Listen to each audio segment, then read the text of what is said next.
नमस्कार, आप देख रहे हैं इंडिया और मैं हूं विपिन राजवंशी। सिधौली विधानसभा में मतदान होने के बाद अब सबकी निगाहें इस बात पर लगी हैं कि यहां से कौन जीत रहा है, किसके सिर सिधौली का ताज होगा।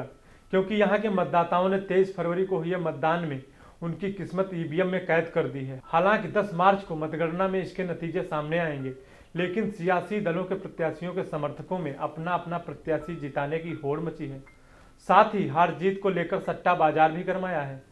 हालांकि अगर सपा के हरगोविंद भार्गव जीतते हैं तो वह तीसरी बार, या फिर बीजेपी के मनीष रावत जीते तो वह दूसरी बार विधानसभा पहुंचेंगे। आपको बता दें कि विधानसभा के इस चुनाव में मतदान 68.61% हुआ है, जिसको लेकर क्षेत्र में तरह तरह की चर्चाएं तेज हो गई हैं कि कौन सिधौली सीट पर कब्जा जमाएगा। अब आपको 2007 से 2022 तक मतदान प्रतिशत में कौन चुनाव जीता और कौन हारा है बताएंगे।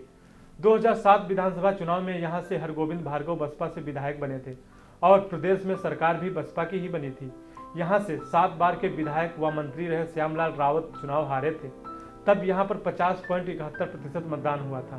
बात करेंगे 2012 विधानसभा चुनाव की। यहां पर 2012 में सपा के मनीष रावत विधायक बने थे और बसपा के हरगोविंद भार्गव हार गए थे। तब यहां पर मतदान प्रतिशत 66.64 हुआ था और 2012 में समाजवादी पार्टी की सरकार बनी थी। फिर साल बीते और 2017 विधानसभा का चुनाव आया तो यहां पर सपा के विधायक मनीष रावत और बसपा के हरगोविंद भार्गव के बीच टक्कर हुई, जिसमें 2521 वोट ज्यादा पाकर बसपा के हरगोविंद भार्गव विधायक बन गए और भाजपा की लहर के बावजूद यहां से रामबकस रावत चुनाव लड़े थे, जो तीसरे स्थान पर रहकर हारे थे।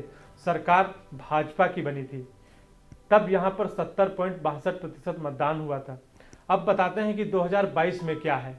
2022 के विधानसभा चुनाव में समाजवादी पार्टी से हरगोविंद भार्गव, भाजपा से पूर्व विधायक मनीष रावत, बसपा से पुष्पेंद्र पासी और कांग्रेस से कमला रावत समेत कुल 12 प्रत्याशी मैदान में हैं। बुधवार को हुए मतदान में 68.61% वोटरों ने अपने मताधिकार का प्रयोग किया, जिस पर सभी की निगाहें लगी हुई हैं कि कौन विधायकी का ताज पहनेगा।